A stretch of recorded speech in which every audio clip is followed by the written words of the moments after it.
पाकिस्तान तंग करने से बाज नहीं आ रहा है। लगता है तबीयत खरी नहीं हुई है, साफ नहीं हुई। हम जो है वो अब तैयारी कर रहे हैं अगले राउंड। खबरें चलाई कि कराची पोर्ट तबाह कर दिया, इस्लामाबाद पे हमला कर दिया। आम आदमी की आप ये सोचिए जो आशा थी वो ये थी कि अब हमेशा के लिए आतंकवाद की जड़ खत्म हो जाएगी। दोस्तों, हर बार इलेक्शन के करीब आते ही मोदी जी इंडियन मीडिया को ताकीद कर देते हैं कि जब पाकिस्तान पर कब्जा कर लो, पाकिस्तान को बदनाम कर दो, भले इसके लिए तुम्हें अपने घर की इज्जत को ही क्यों न उछलना पड़ जाए। चलिए एक और खबर दिखाता हूँ यहाँ क्या हो रहा है, जरा सुनिए क्या कह रही है। एक एक घुसपैठिए को चुन चुन के ढूंढ के निकाल के बाहर फेंक देंगे। कब करेंगे? अरे हो रहा है प्राची जी। दिल्ली का चुनाव था तो हमने देखा बड़ी बड़ी ड्राइव चलाई जा रही है। झारखंड का चुनाव था तो हमने देखा बड़ी बड़ी ड्राइव चलाई जा रही है। बिहार का चुनाव है, हम देख रहे हैं फिर बड़ी बड़ी बातें की जा रही हैं। मोदी जी ने अपनी अवाम को मजीद पागल बनाने के लिए गोबर खाने और मूत्र पीने पर लगा दिया। अब इसी वजह से वो बेचारे झूठ भी पकड़ नहीं पाते।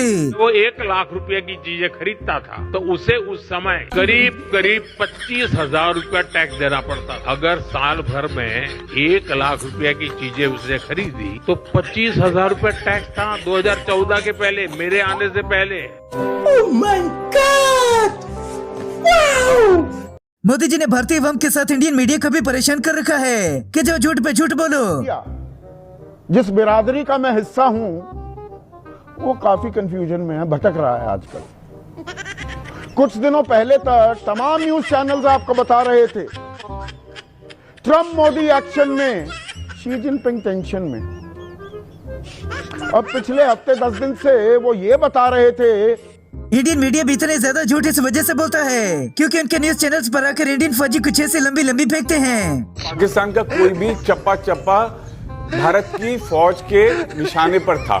आपने पिछले कुछ समय पहले सुना था कि अमेरिका गए थे मुनीर साहब और उन्होंने कहा कि भारत और पाकिस्तान की उन्होंने तुलना क्या की कि पाकिस्तान तो एक डंप ट्रक है, एक ट्रक है जिसके अंदर मलबा भरा हुआ है। और फिर ऐसे ऐसे झूठ बोले जाते हैं कि जिन्हें सुनकर सामने वाले को भी अपने आप गलत लगने लग जाता है। यहाँ पर कसम खा लीजिए कि चाहे कुछ हो जाए ये लोग आ भी जाएंगे सत्ता में तो इनका मुंह नहीं देखेंगे। बोल के जाइए। खाते हैं आपको कि भारतीय जनता पार्टी के साथ सटने का मतलब है कि अपने शरीर में जो है खटमल लगा लेना।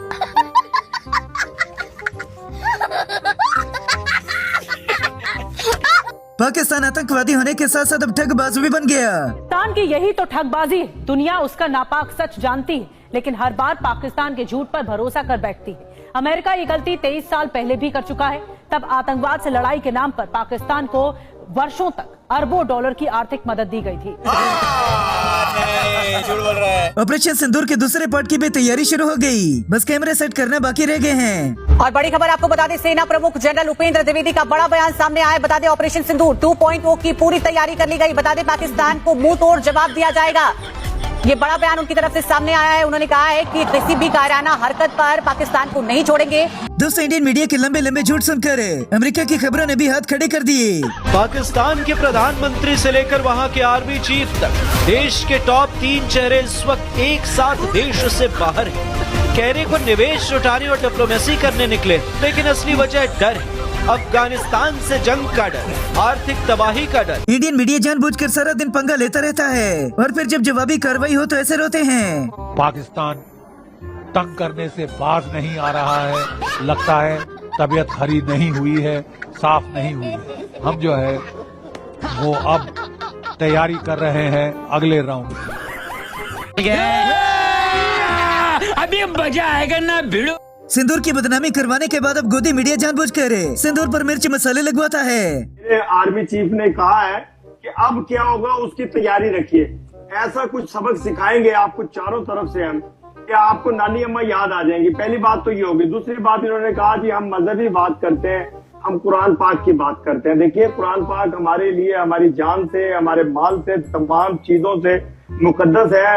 भारतीय मीडिया पर बैठकर भी पाकिस्तानी फौजियों की तारीफ करने से ये बात नहीं आती। तो अब लोग कह रहे हैं कि भाई मुनीर साहब जो है नए नए हथियार खरीदेंगे और उसके बाद तैयारी करेंगे, ट्रेनिंग दिलाएंगे और फिर हमला करेंगे। फिनाज, मैंने पहले कहा मुनीर साहब को, पहली बात तो एक समझिए, मुनीर साहब को कोई खतरा नहीं है। ये बड़ी अच्छी बात कही आपने। इंडियन फौजी अपने ही लोगों को पकड़कर उन्हें पाकिस्तानी डिक्लेयर करके ठोकना शुरू कर देते हैं। चलिए एक और खबर दिखाता हूं यहाँ क्या हो रहा है, जरा सुनिए क्या कह रही है। एक एक घुसपैठिए को चुन चुन के ढूंढ के निकाल के बाहर फेंक देंगे। कब करेंगे? अरे हो रहा है प्राची जी। दिल्ली का चुनाव था तो हमने देखा बड़ी बड़ी ड्राइव चलाई जा रही है। झारखंड का चुनाव था तो हमने देखा बड़ी बड़ी ड्राइव चलाई जा रही है। बिहार का चुनाव है, हम देख रहे हैं फिर बड़ी बड़ी बातें की जा रही हैं। पाकिस्तान ने कतर की तरफ मुंह किया तो गोदी मीडिया तब भी रोने लग गया। में अब बात पाकिस्तान की करते हैं, जो हमेशा आगे रहता है। अब अरब देशों और इजराइल के बीच तनाव की आपदा में भी पाकिस्तान ने अपने लिए चापलूसी वाला अवसर खोज लिया है। इस बार झगड़ा इजराइल बनाम अरब देशों का होता हुआ दिख रहा है। आखिर नरेंद्र मोदी कुछ न कुछ बड़ा करेंगे। जिस उम्र में मोदी जी पहुंच चुके हैं, बस ये बड़ा पेशाबी कर सकते हैं। नरेंद्र मोदी अलग लेवल की तैयारी कर रहे हैं और ये तैयारी है उस पाकिस्तान के खिलाफ जो अब अमेरिका की गोद में भी खेल रहा है और चीन की गोद में भी खेल रहा है। अमेरिका और चीन की गोद में बैठकर पाकिस्तान को लग रहा है कि वो नरेंद्र मोदी के नए भारत से बच जाएगा। साले तभी मेरा माफ करना, गुस्से में इधर उधर निकल जाता हूं। पाकिस्तान में फिर से लोग डर गए, पाकिस्तान को छोड़ने लग गए। इंडियन मीडिया की खबरों के मुताबिक पाकिस्तान में फिर से नो टाइम जारी कर दिया गया है। 5 दिन के अंदर दूसरी बार नो टाइम जारी। दोनों ब्रेकिंग एक साथ दिखाइए। थार के रेगिस्तान में गरजे भारतीय सेना के टैंक। बड़ी खबर, भारतीय ड्रोन्स ने एक्सरसाइज में दिखाया दम ब्रेकिंग और शॉट। सेंट्रल स्ट्राइक में दिखा सेना का पराक्रम। ऑपरेशन सिंदूर से बड़ा झूठ आज तक किसी ने भी दुनिया की तारीख में नहीं बोला। खबरें चलाई कि कराची पोर्ट तबाह कर दिया, इस्लामाबाद पे हमला कर दिया। आम आदमी की आप ये सोचिए जो आशा थी वो ये थी कि अब हमेशा के लिए आतंकवाद की जड़ खत्म हो जाएगी, पाकिस्तान को भारत हमेशा के लिए सबक सिखा देगा, दोबारा हमारी तरफ देखेगा नहीं। क्या हम इस जंग से या जो भी आप जिसे संकट कह रहे हैं हम वो हासिल कर पाए? मोदी की हरकतों को अंधभक्तों के अलावा सारी दुनिया जानती है, मगर फिर भी अपने नालायक हरकतों से बाज नहीं आते। कई लोग तो वाटर प्रूफ कपड़े पहन के स्नान करके आए हैं, जिनमें हमारे प्रधानमंत्री भी शामिल हैं। आपने देखा होगा पंजे से लेकर सिर तक पूरा वाटर प्रूफ कपड़ों से कवर करके प्रधानमंत्री गंगा के अंदर उतरे। पाकिस्तान के अमेरिका की तरफ मुंह करने पर भी गोदी मीडिया रोने लग गया, बल्कि पूरे गोदी मीडिया को आगे लग गई। पिछले कुछ महीने से अमेरिका के दम पर फूल रहा। मुनीर को लग रहा था कि चापलूसी की है तो ट्रम्प सेट हो गए हैं, उसके बाद अब भारत तो कुछ बिगाड़ नहीं पाएगा। लेकिन इधर नरेंद्र मोदी ने अलग ही खेल कर दिया। अब तो लगता है कि दूसरे मुल्कों की जंगों के पीछे भी गोदी मीडिया का ही हाथ होता है। Indian military is politicized and Indian polity is militarized, creating unmanageable asymmetries in conventional domain.